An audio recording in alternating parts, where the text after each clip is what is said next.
There's a lot of different kinds of intelligence. You are a genius, in my opinion.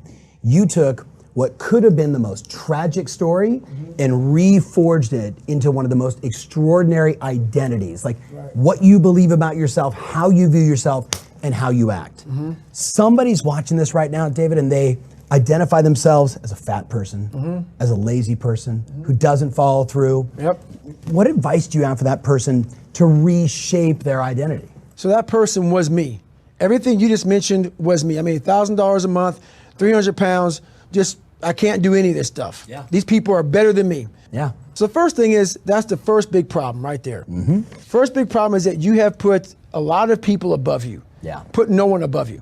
No one. But if you believe in something. Say that again, because that's, but the man, the people that make more money, the people that are better looking, the ones that are on social media and they're so good at this. I put God above me. Besides that, there's no one better than me. Got it. You have to become an equal.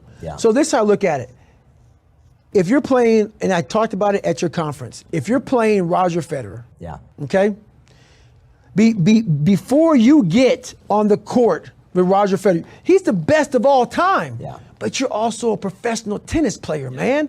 You're forgetting your own fucking resume. So once you get on the court, let's say it's a grand slam. It's 5 sets, hopefully, if you can go the distance with this guy. But before you even bounce the ball to serve it, you're down 2 sets. Because while you look across and you're playing fucking Roger Federer. But guess what? You hit a good shot on Roger Federer in the 3rd set. And you realize, I can play with this motherfucker, but it's too late. You gave up 2 sets before you got on the court. You gotta stop giving up 2 fucking sets before the game begins. And we do that already. We give up 2 sets before the game begins. So I learned that real quick. I saw these Navy SEALs before I became one. My God, they're better than me. They're better than me. I gave up 100 sets.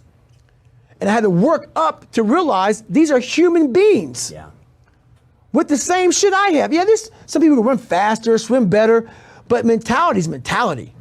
There's no, you're not gonna outwork me, so I'm gonna catch up somewhere.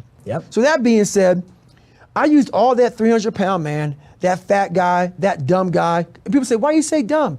You have to be real with your fucking self. You gotta be raw. If you're not smart, you're fucking dumb, but you can become smart. You can become smart. It's not a permanent tag. You're dumb forever. You're fat forever. No, be raw. Don't find the cushy word. So what I did with all this stuff is I realized, okay, here it is. This is what you are, David. But now check this out. And this is what's funny about this. This is not a lie. I don't bullshit. I used to bullshit all the time. I don't give a fuck who likes me. This book right here, I sat back when I was 300 pounds. So my strength was this. And you put the fat David right there on the cover, man, which I totally he's right behind love. me. That fat David's right behind me. So this was funny. I swear to God on this. I sat back and I was like, my God, I'm able to visualize years beyond where I'm at right now. How are you going to feel if you can pull this off? When I got the idea to become a Navy SEAL, at 300 pounds, hate the water, can't run down the fucking block, horrible. And I put everything on that. My whole life was, I'm gonna be a Navy SEAL, come hell or high water. Who does that? The hardest thing in the world, I'm gonna put on that. But I hope everyone watching this commits to something like that. You gotta commit to it. You gotta commit. You gotta put everything on yourself, which is why I self-published. And that's why I'm so glad it's number 3 behind Michelle Obama, because guess what, everybody, there you go, I self-published. Every publishing company on the planet right now is very pissed. Very upset. Well, I turned down a $300,000 offer. Because I was like, I'm better than that. But anyway, back to the power of it all, was you gotta sit back and be able to imagine where you wanna be and be like, that's the power. If I can pull this off, what kind of story have I just created?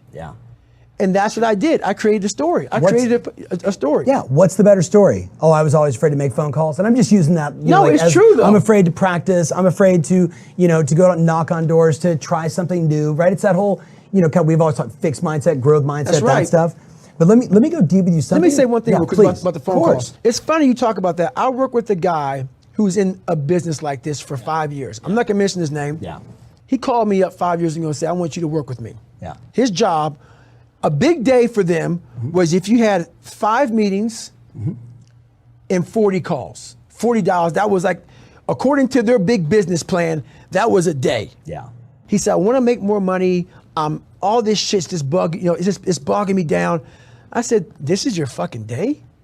5 meetings and 40 fucking calls. Like, what do you start at 10 and end at 4? And this company you work for says that this is a great day. This is what we want. I had this guy, no shit. One day, he made 1,000 cold calls and had 7 fucking meetings. Yeah. So his new norm, which is now the company, like, how'd you become? He made 100,000, went to making $600,000 in 3 years. Yeah. That's the jump he had. Just because his mindset changed, because the company put this shit. This label. This is what is a good day. A good day is 40 calls, 5 fucking meetings. I said, that's a fucking bullshit day because you're comparing yourself with mediocre people. Bingo. Bingo. Do not run with mediocre people. I'm going to tell you how to beat these mediocre people. This is your new 300 dials and 8 fucking meetings. Yeah. And his whole world changed. Now 300, just another day. Yeah. It's a Tuesday. So it's just the mindset change where don't look at something, like for instance, in Hell Week. Yeah. They said when you get to Wednesday of Hell Week, you're broken. So everybody on Wednesday. But give them context. You're talking 72 hours without sleep. You're talking about 130 hours of training. Yeah. It starts on Sunday, ends on Friday, and on Wednesday, you're almost done. You're halfway through. Yeah. So everybody on Wednesday, they hear this. Because everybody says Wednesday is like, man, you're so tired, you're done. So that becomes your new norm. Yeah.